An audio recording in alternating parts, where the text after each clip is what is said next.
The emergency beacon screamed across 3 star systems before anyone bothered to listen. Ambassador Zephyrian of the Galactic Harmony Council sat in his pristine white office aboard the diplomatic station, watching the distress signal pulse red on his holographic display. His 4 delicate arms moved gracefully as he adjusted the translation matrix, trying to make sense of the desperate message coming from the outer rim.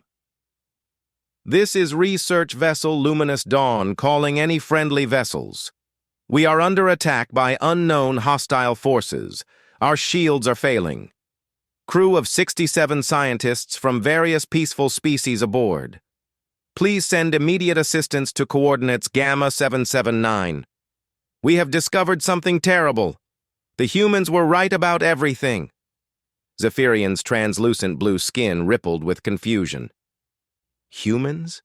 The species that had been rejected from the Galactic Council 3 cycles ago for being too aggressive? The ones who claimed their homeworld was somehow dangerous when clearly it was just another garden world with slightly higher gravity? The message continued with increasing desperation. "Unknown attackers using biological weapons. Our atmospheric scrubbers cannot handle the toxicity. We need emergency evacuation. The infection is spreading. Half the crew is already gone. For the love of all that is sacred, someone please help us." The ambassador's assistant, a floating jellyfish-like creature named Quill, drifted over with concern radiating from its bioluminescent patches. "Sir, should we dispatch a rescue fleet from the 7th Defense Wing?"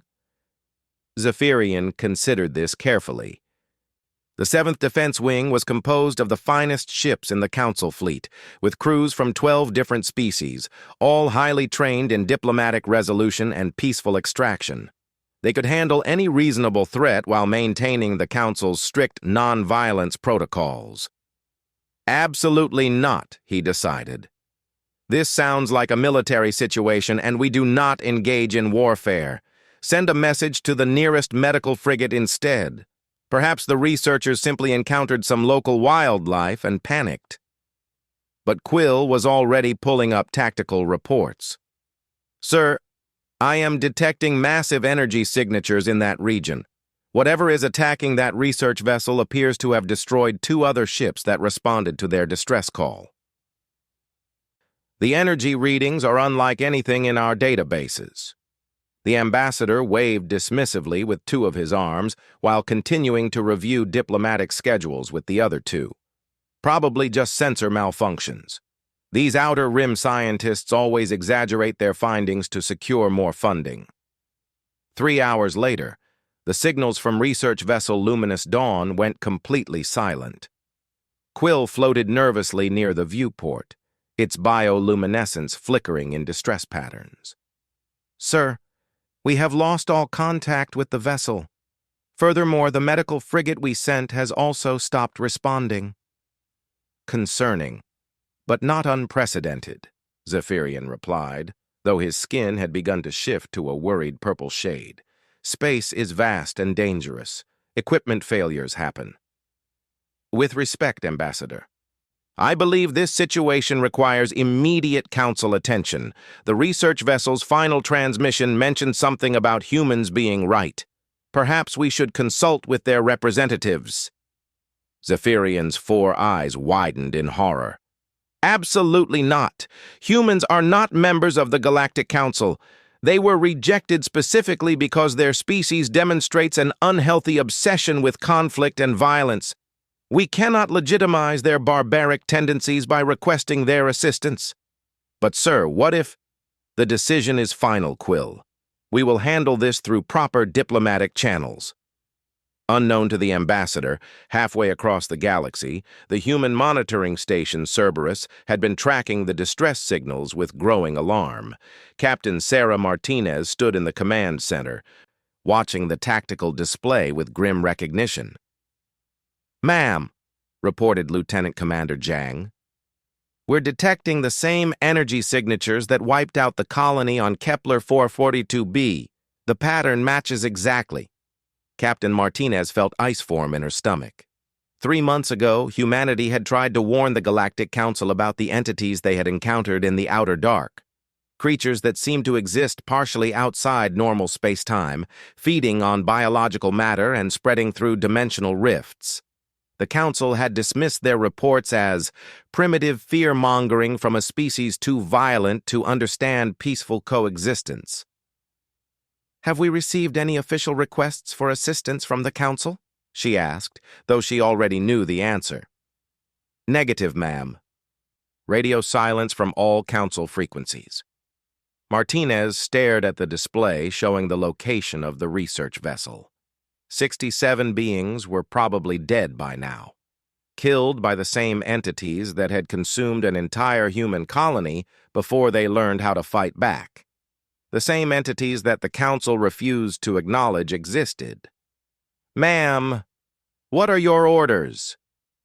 She thought about the families on Kepler 442b. Men, women, and children who had died screaming while something from beyond the void tore through their reality. She thought about the months of desperate research that had followed, the terrible weapons humanity had been forced to develop, the prices they had paid to push back the darkness. "Signal the Third Fleet," she ordered. "Full combat deployment to coordinates Gamma 779. "And Lieutenant Commander?" "Yes, ma'am." "Tell them to bring everything. The Council is about to learn why Earth is called a death world." 4 hours later, Ambassador Zephyrian was enjoying his evening meditation when Quill burst into his quarters in a state of panic. "Sir! Sir! We have a massive problem!" "What now, Quill? Has another research vessel stubbed its sensors on an asteroid?" "Sir, we are detecting a human fleet approaching the distress coordinates. 47 ships, including 6 of their largest dreadnoughts. They are moving at maximum speed and broadcasting on all frequencies that they are responding to the emergency." Zephyrian shot upright, his skin flashing through angry red patterns. "This is an outrage! How dare they interfere in Council affairs? They have no authority in that region." "Sir, respectfully, we ignored multiple distress calls from that region. If civilians are in danger, civilians who would not be in danger if they had followed proper Council protocols for Outer Rim exploration." Zephyrian began pacing frantically. "Send an immediate message to the human fleet. Tell them to stand down and withdraw immediately or face diplomatic consequences." "Sir, they are not responding to our communications. In fact, their fleet commander has just broadcast a general warning to all vessels in the area to maintain at least 50 light-years distance from the coordinates, citing extreme biological hazard and reality distortion effects." "Reality distortion? What nonsense is this?" Quill's bioluminescence dimmed with worry. "Sir, I have been reviewing the final transmissions from the research vessel. They mentioned that the humans were right about everything. Perhaps we should consider the possibility that these humans actually know something we do not." "Impossible," Zephyrian declared. "They are a primitive species obsessed with violence. They probably caused whatever disaster occurred in that region." But even as he spoke, deep in his core, the ambassador felt a growing sense of dread. Because if the humans truly were responding to help beings in distress, and if they brought their entire fleet to do it, then perhaps the creatures they were going to face were more dangerous than anyone in the Council had imagined. In the depths of space, the human Third Fleet dropped out of faster-than-light travel at the edge of the Gamma 779 system. What they found there would haunt their dreams for years to come. The research vessel Luminous Dawn hung dead in space, its hull twisted into impossible geometric shapes that hurt to look at directly. Around it, reality itself seemed to ripple and bend, as if space-time was being slowly digested by something that existed beyond normal dimensions. And moving through those distortions, feeding and growing stronger, were the things that humanity had learned to call the hunger. Dark shapes that defied description, creatures of living void that consumed not just matter and energy, but the very concept of existence itself.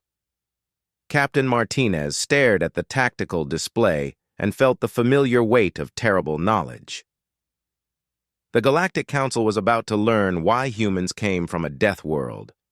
not because their planet was dangerous, but because surviving on Earth meant learning to fight monsters that most civilized species could not even comprehend. "All ships," she commanded. "Battle stations. Implement Protocol Omega. And may God help us all." The human fleet spread into a formation that would have made any council tactician weep. Instead of the elegant, symmetrical patterns favored by civilized species, the Third Fleet arranged itself in what appeared to be pure chaos. Ships scattered at seemingly random intervals, their movements erratic and unpredictable, like a school of prey fish avoiding a predator. But Admiral Chen, watching from the command bridge of the dreadnought Ragnarok, knew better. Every ship was exactly where it needed to be.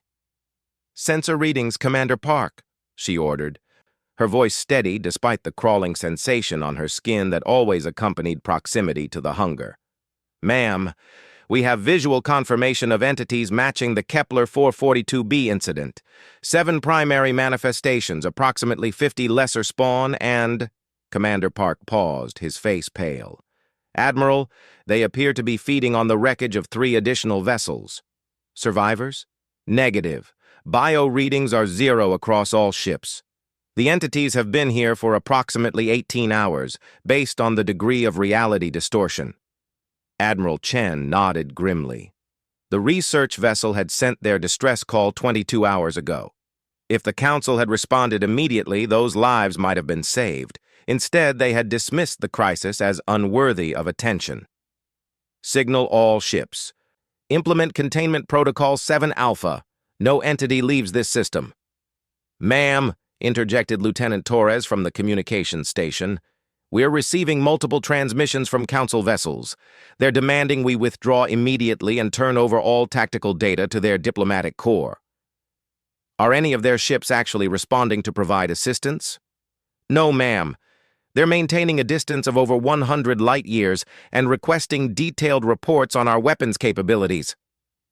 Admiral Chen felt the familiar surge of anger that had driven her species to develop the tools necessary to fight monsters.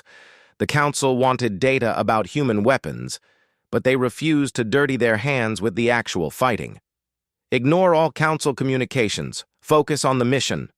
On the tactical display, the hunger entities had detected the human fleet. The twisted shapes began moving through folded space-time, approaching with the terrible inevitability of a nightmare given form. As they moved, reality around them warped and buckled, creating visual distortions that triggered primal fear responses in any brain evolved enough to recognize the wrongness. "First contact in 90 seconds, reported Commander Park. "All ships report ready." "Weapons free," Admiral Chen commanded. "Let's show these things why evolution gave humans nightmares." The first barrage from the human fleet would have confused any Council observer. Instead of clean energy beams or elegant plasma torpedoes, the ships launched what appeared to be crude metallic projectiles. Massive tungsten rods accelerated to relativistic speeds, followed by stranger weapons that seemed to bend light around them. But the hunger entities simply absorbed the kinetic impacts, their forms rippling and growing larger as they fed on the energy. The exotic weapons fared slightly better, carving shallow wounds that sealed almost immediately. "Conventional weapons ineffective," reported Commander Park. "Entities showing increased aggression patterns." "As expected," Admiral Chen replied. "All ships, implement Protocol Omega. Authorization code Nightmare 77 Black." Across the fleet, weapon systems that had never appeared on any technical manual came online. The dreadnought Ragnarok began charging its primary weapon, a device that existed in flagrant violation of 17 different Council treaties on prohibited military technology. The weapon was a direct result of humanity's first encounter with the hunger.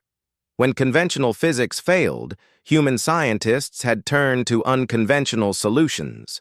They had weaponized quantum uncertainty, created ammunition made from crystallized paradox, and learned to shoot holes in reality itself.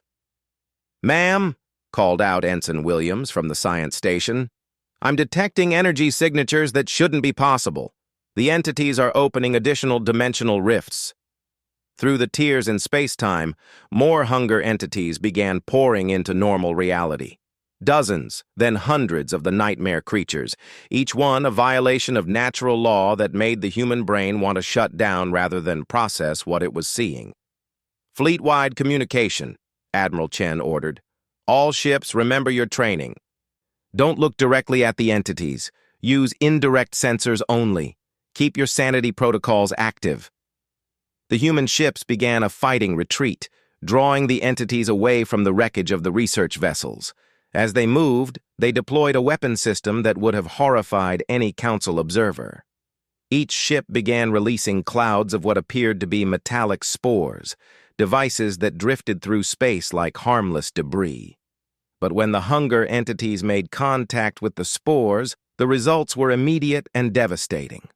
Each spore contained a fragment of weaponized reality, a small piece of space-time that had been twisted and compressed until it existed in a state of permanent quantum flux. When the entities tried to feed on them, they encountered something their alien metabolism could not process. The smaller spawn began writhing in apparent agony, their forms destabilizing as they tried to digest something that was simultaneously real and unreal. Several collapsed into dimensional singularities, their death screams echoing across frequencies that human ears could not hear, but human souls could feel. Direct hits on 47 lesser entities, reported Commander Park, primary manifestations showing signs of distress, but maintaining cohesion. Time for the main course, Admiral Chen muttered. All dreadnoughts, prepare quantum annihilation charges. The quantum annihilation charge was humanity's most terrible creation. A weapon that deleted matter from existence by convincing the universe that it had never been there in the first place. The Council had banned such weapons as violations of natural law, but the Council had never faced entities that ate reality for breakfast. Target the largest primary manifestation, Admiral Chen ordered. Fire on my mark.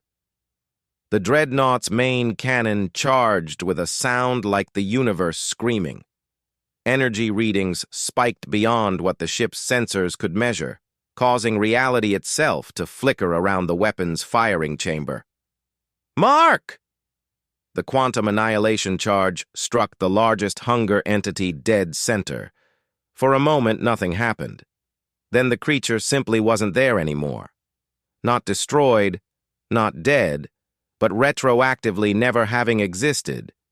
The universe rapidly rewrote local space-time to account for the absence, creating a brief reality storm that made every human in the fleet taste colors that had no names. The remaining entities reacted with what could only be described as fear. The nightmare creatures that had consumed an entire human colony began retreating toward their dimensional rifts, apparently deciding that whatever the humans were shooting at them was worse than starvation. They're withdrawing, reported Commander Park, his voice filled with amazement. All entities are returning to the dimensional rifts. Negative, Admiral Chen replied. We don't let them escape to threaten someone else. All ships implement total containment. Seal the rifts. What happened next would become legendary in human military circles. The Third Fleet deployed experimental weapons that existed at the intersection of advanced physics and applied metaphysics. They fired missiles that traveled backward through time to destroy their targets before they could exist, launched warheads that convinced space-time to forget how to support life, and used ammunition made from the crystallized concept of entropy. One by one, the dimensional rifts collapsed. The surviving hunger entities found themselves trapped in normal space-time, with nowhere to run and no way to feed, except on each other. They began a desperate cannibalistic frenzy, devouring their own kind in a futile attempt to gain enough power to tear new holes in reality. But human weapons kept finding them, kept erasing them from existence, until finally the system fell silent. All entities eliminated, reported Commander Park. Dimensional rifts sealed. Space-time stability returning to normal parameters. Admiral Chen allowed herself a moment of satisfaction before the next challenge presented itself. Lieutenant Torres was monitoring Council communications, and her expression suggested bad news. Admiral, we're receiving demands from the Galactic Council. They want immediate cessation of all military activities and full disclosure of our weapons technology.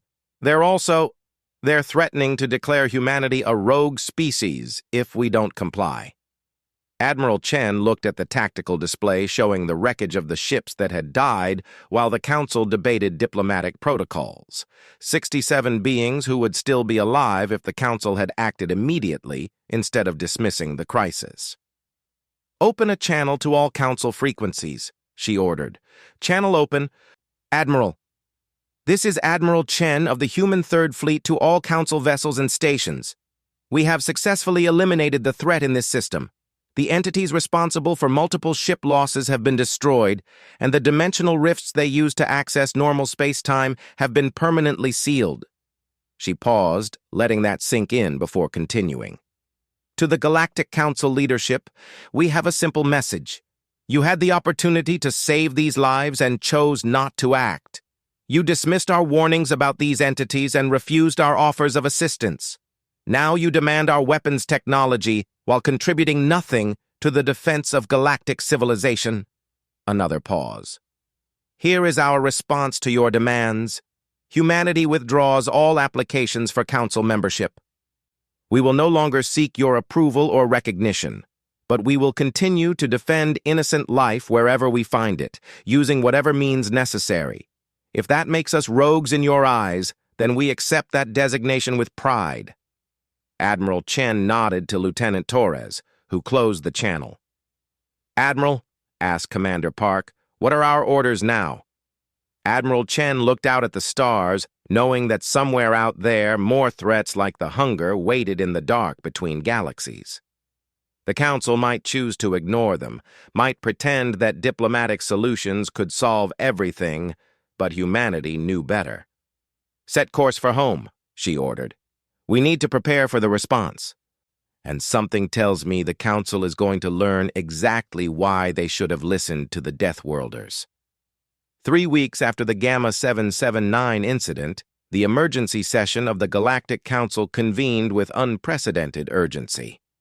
Ambassador Zephyrian sat in his designated speaking sphere, surrounded by representatives from 47 member species, all of whom were demanding answers about the human military intervention. The chamber buzzed with translation matrices working overtime as species after species voiced their outrage. The crystalline Vorthak delegation chimed accusations of treaty violations. The gas-form ethereals pulsed with indignation about unauthorized weapons deployment. Even the normally peaceful botanical coalition rustled with disapproval. Order! Order! Called High Counselor Meridian, her silver form shimmering with authority. We are here to address the rogue actions of the human species and determine appropriate sanctions. Zephyrian rose to address the assembly. Honored counselors, the humans have demonstrated a complete disregard for civilized conduct. They deployed weapons of mass destruction in council space, refused to acknowledge our authority, and explicitly rejected our diplomatic oversight. I motion for immediate classification of humanity as a hostile species and implementation of full quarantine protocols. The motion received enthusiastic support from most delegates. After all, the humans had violated nearly every principle of peaceful coexistence that the Council held sacred. Their weapons were clearly designed for maximum destruction rather than diplomatic pressure. Their military tactics showed no consideration for the Council's carefully developed conflict resolution procedures. But then something unexpected happened. A new transmission appeared on the central display, marked with the emergency beacon of a Council research station in the Outer Veil. Dr. Cathara, a respected Altarian scientist, appeared on screen in obvious distress. This is Research Station Prometheus calling emergency session of the Galactic Council. We require immediate assistance. Unknown entities have breached our dimensional laboratories and are consuming our staff. Current casualties stand at 34 researchers, with 16 still unaccounted for. The entities appear immune to our defensive systems and are spreading throughout the station. The chamber fell silent. Dr. Cathera was known for her careful, methodical approach to research. If she was calling for emergency assistance, the situation was genuinely dire. Dr. Cathera, High Counselor Meridian responded, please clarify the nature of these entities. Are they hostile alien life forms? Negative, High Counselor.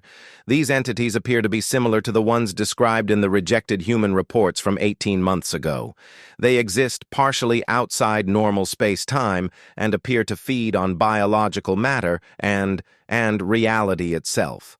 Our conventional weapons have no effect. A murmur of concern rippled through the chamber. Ambassador Zephyrian felt his skin shift to worried purple patterns. The human reports had described exactly such creatures, but the Council had dismissed them as impossible fear-mongering. Furthermore, Dr. Cathara continued, our analysis of the entity's energy signatures matches data recovered from the Gamma 779 incident. It appears the humans successfully eliminated a similar threat using weapons we do not understand. High Counselor Meridian's silver form dimmed with uncertainty. Dr. Cathera, what is your current tactical situation? We have sealed ourselves into the emergency bunker, but our barriers are failing. These entities can somehow pass through solid matter when they choose to. We estimate 6 hours before total facility breach. The chamber erupted in panicked discussions. The nearest Council fleet was 3 days away, even at maximum speed.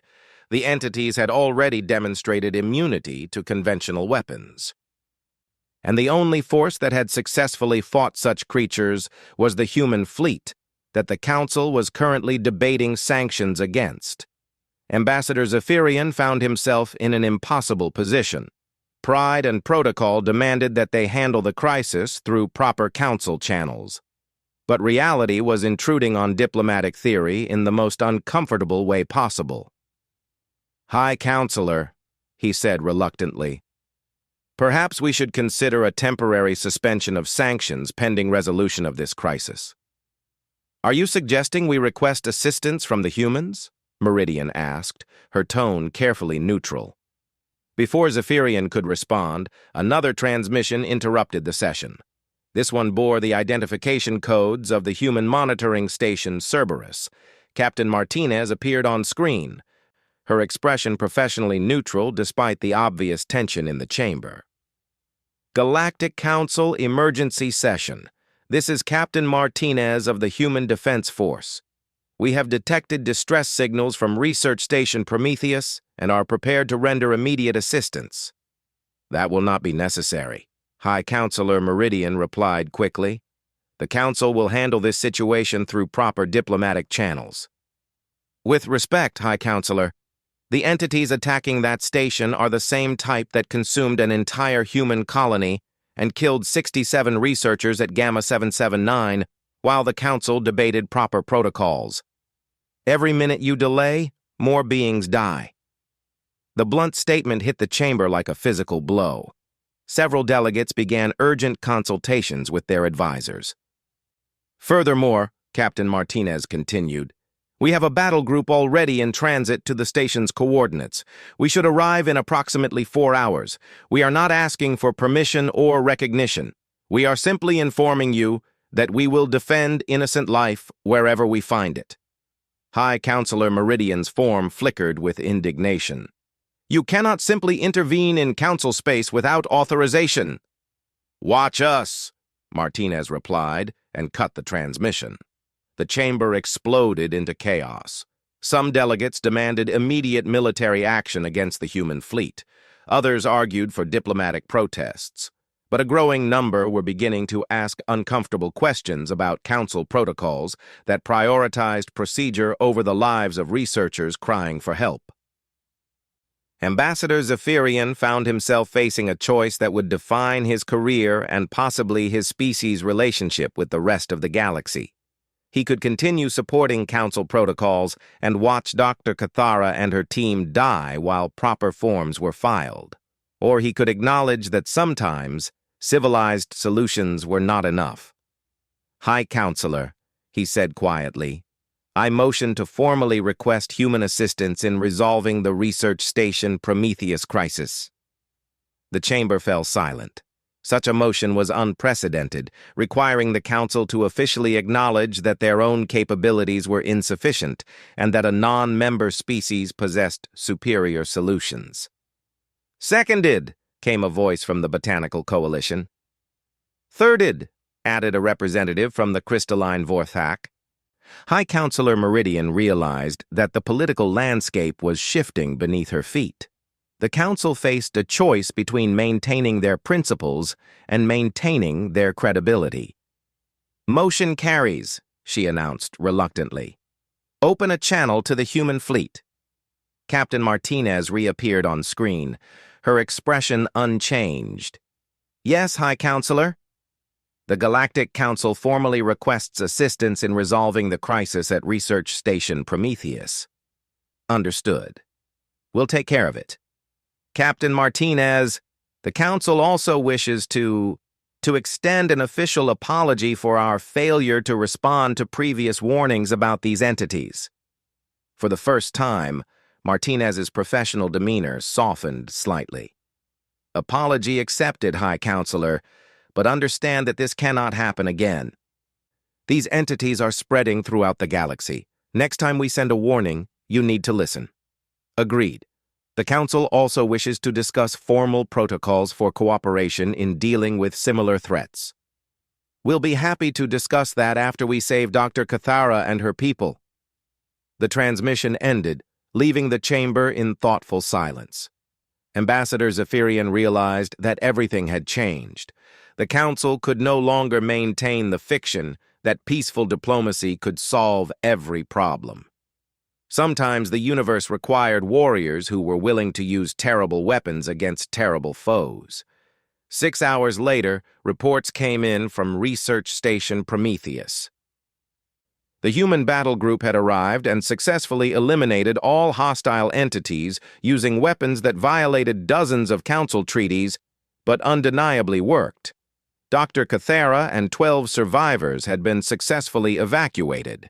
The official after-action report would become required reading for all Council diplomatic staff. It detailed how the humans had deployed reality-shearing weapons, quantum disruption fields, and ammunition made from weaponized mathematics to destroy creatures that existed partially outside normal space-time. But more importantly, it included Dr. Cathara's personal statement about the human rescue teams. She described soldiers who risked their sanity to fight monsters that defied description, who used weapons that horrified them but saved lives, who faced nightmares with grim determination and professional competence. "These humans call their homeworld a death world," she wrote. "But after seeing them fight, I understand that Earth is not dangerous because it produces monsters. Earth is dangerous because it produces people capable of killing monsters." 3 months later, the Galactic Council formally established the Joint Defense Initiative, with humanity as the first non-member species granted full military partnership. Human weapons technology remained classified and under human control, but joint training protocols were established for Council forces to support human operations against extra-dimensional threats. Ambassador Zephyrian, now serving as the Council's liaison to human military forces, often reflected on the lessons learned from the Gamma 779 incident. The universe was vast and filled with wonders, but it was also dark and dangerous. Sometimes, civilization needed guardians who were willing to become monsters themselves to protect the innocent.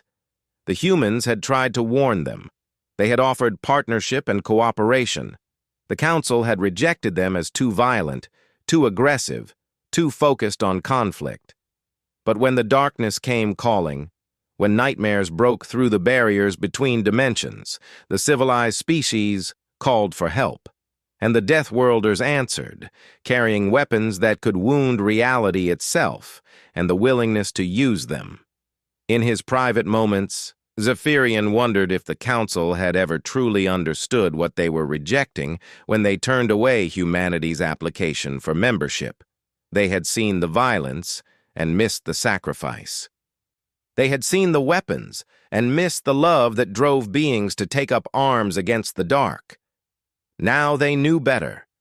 And across the galaxy, when emergency beacons screamed into the void, the response was no longer a diplomatic committee debating proper protocols.